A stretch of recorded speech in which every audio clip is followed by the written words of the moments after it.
kehormatannya suami dan juga bisa menjaga kehormatan keluarga.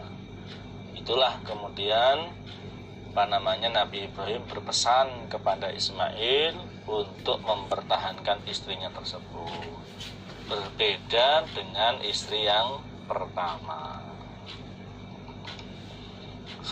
Bisa kemudian diam siapa Nabi Ibrahim, maksudnya lama tidak berkunjung, anhum dari mereka, Ismail dan istrinya, pada apa-apa sya'a yang menghendaki siapa Allahu Allah. Kemudian Nabi diam dari Ismail dan istrinya pada waktu yang Allah kehendaki.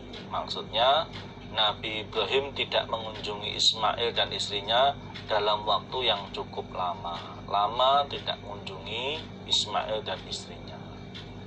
Setelah lama tidak berkunjung, tsumma ja'a, kemudian datang siapa Nabi Ismail, tsumma ja'a, kemudian datang siapa Nabi Ibrahim, ba'da dzalika, setelah demikian itu, setelah cukup lama tidak berkunjung ke tempatnya Ismail, lalu Nabi Ibrahim datang berkunjung. Wa Ismailu, sedangkan Nabi Ismail iku ya beri menajamkan siapa Nabi Ismail nabelan pada anak panah lahu milik Ismail tahta dauhatin, di bawahnya pohon besar, tahta dauhatin, di bawahnya pohon besar, qoriban, dekat, min Zamzam, dari sumur Zamzam. Setelah lama tidak berkunjung ke tempatnya Nabi Ismail, lalu Nabi Ibrahim datang berkunjung ke tempatnya Nabi Ismail. Waktu itu Nabi Ismail sedang menajamkan anak panah miliknya. Dia berada di bawah pohon besar yang dekat dengan sumur Zamzam. Falamma ra'ahu, maka ketika melihat siapa Ismail pada Ibrahim,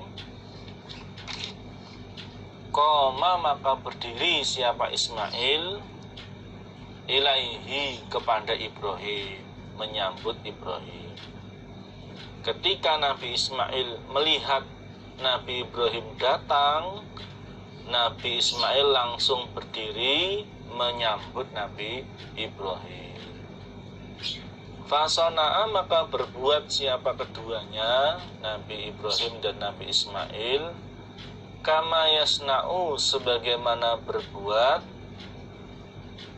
siapa al-walidu, orang tua, bil waladi, pada anak. Nabi Ibrahim kepada Ismail, wal waladu, dan anak, bil walidi, kepada orang tua. Lalu keduanya berbuat sebagaimana orang tua terhadap anaknya dan anak terhadap orang tuanya yang sangat lama tidak bertemu, ya, melepas kangen mereka dengan saling berangkulan, saling berpelukan, ya. Bahkan sampai nangis terharu karena sudah saking lamanya tidak bertemu dengan bapaknya. Sumaqala, kemudian berkata siapa Nabi Ibrahim, ya Ismail, wahai Ismail, innallaha, sesungguhnya Allah, iku amaroni, perintah siapa Allah, ni padaku, bi amrin, pada suatu perkara. Lalu Nabi Ibrahim berkata, wahai Ismail, sesungguhnya Allah memerintahkan aku untuk mengerjakan suatu perkara. Wala, berkata siapa Nabi Ismail, fasna, maka mengerjakanlah engkau Bapak, ma, pada apa-apa, amaroka, yang perintah kepadamu, sapa rabbuka Tuhanmu. Nabi Ismail menjawab, kerjakanlah apa-apa yang Allah perintahkan kepadamu.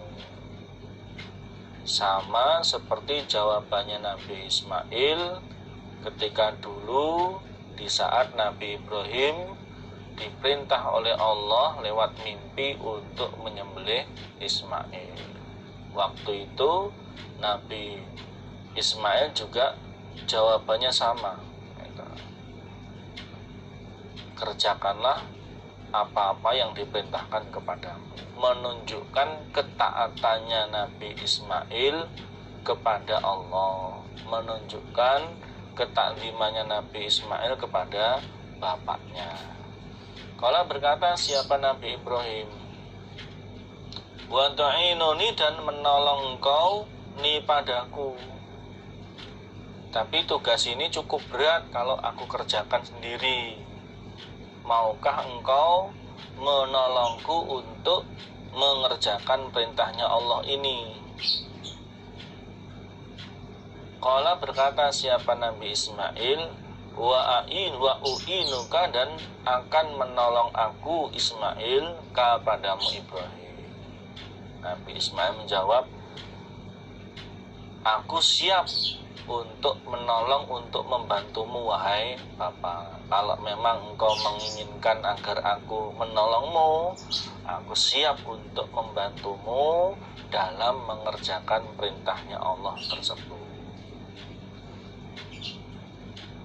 Qala berkata siapa Nabi Ibrahim, fa innallaha, maka sesungguhnya Allah iku amaroni, perintah siapa Allah ni padaku,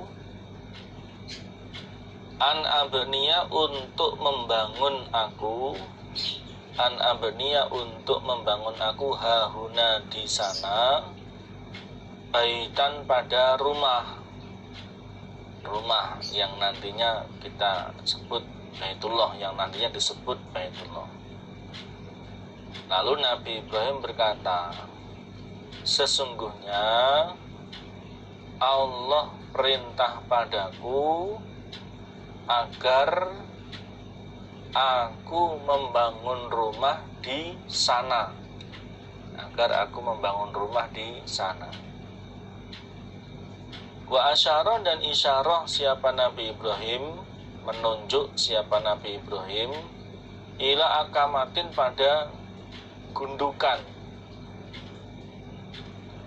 Akamah itu tanah yang tinggi, murtafiatin, yang tinggi. Nabi Ibrahim berkata, sesungguhnya Allah perintah padaku agar aku membangun rumah di sana. Nabi Ibrahim menunjuk ke arah gundukan tanah yang tinggi. Alama, atas apa-apa, haulaha, di sekitarnya Akamah. Yang gundukan itu tinggi di atas tanah di sekitarnya. Kalau berkata siapa Ibnu Abbas, fa inna dzalika, maka di sisi demikian itu,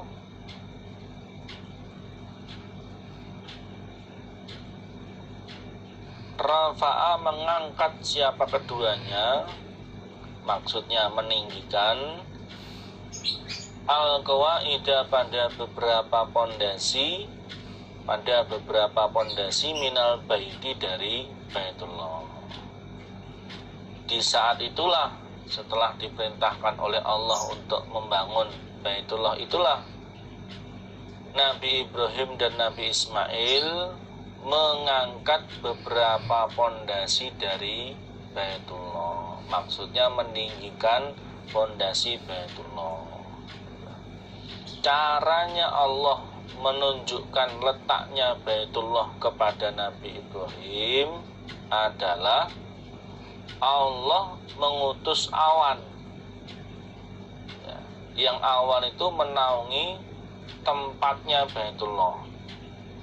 Lalu Nabi Ibrahim menggali tanah yang terkena bayang-bayangnya awan tersebut, dan ternyata disitulah bangunan Baitullah, yang karena sudah Baitullah itu dibangun sejak dulu, karena sudah berganti zaman termasuk terkena banjir zaman Nabi Nuh itu, sehingga kemudian bangunan Baitullah itu tertutup tanah. Di zamannya Nabi Ibrahim inilah Allah perintah kepada Nabi Ibrahim untuk meninggikan pondasi Baitullah. Faja'ala, maka berbuat siapa Ismailu, Nabi Ismail, yakti datang siapa Nabi Ismail, bil hijarati dengan membawa batu, wa Ibrahimu dan Nabi Ibrahim iku yabni membangun siapa Nabi Ibrahim. Prakteknya di dalam meninggikan bangunan Baitullah itu, Nabi Ismail datang dengan membawa batu, sedangkan Nabi Ibrahim yang meletakkan batu tersebut di bangunan Baitullah.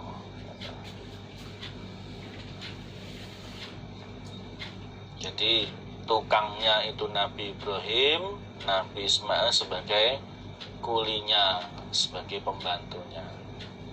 Hatta sehingga idhar tafa'a, ketika tinggi opo al-bina'u bangunan Baitullah, bangunan Ka'bah, ja'a maka datang siapa Nabi Ismail bihadzal hajari pada ini batu. Fawa do'ahu maka meletakkan siapa Nabi Ismail hu pada batu, lahu untuk Nabi Ibrahim. Faqama maka berdiri siapa Nabi Ibrahim, alaihi atas batu,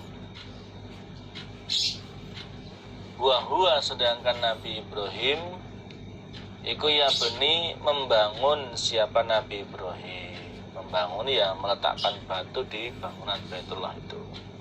Wa Ismailu sedangkan Nabi Ismail iku yunawiluhu mengulurkan siapa Nabi Ismail, memberikan siapa Nabi Ismail hu pada Nabi Ibrahim al-hijarata pada batu yang digunakan untuk diletakkan di bangunannya Baitullah.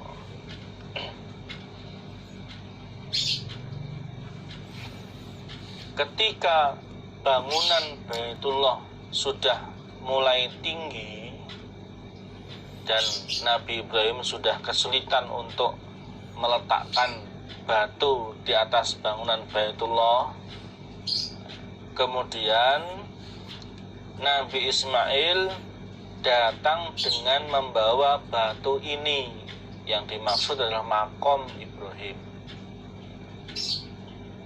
Kemudian Nabi Ismail meletakkan batu tersebut untuk Nabi Ibrahim. Lalu Nabi Ibrahim berdiri di atas batu tersebut di saat membangun Baitullah, menjadi ancik-ancik, menjadi andang, menjadi menjadi tempat, karena bangunan Baitullah sudah semakin tinggi dan tidak cukup dengan berdiri tanpa alat bantu, sehingga diletakkanlah batu tersebut. Nabi Ibrahim yang membangun, maksudnya meletakkan batu ke bangunan Baitullah, Nabi Ismail yang mengulurkan batu-batu tersebut kepada Nabi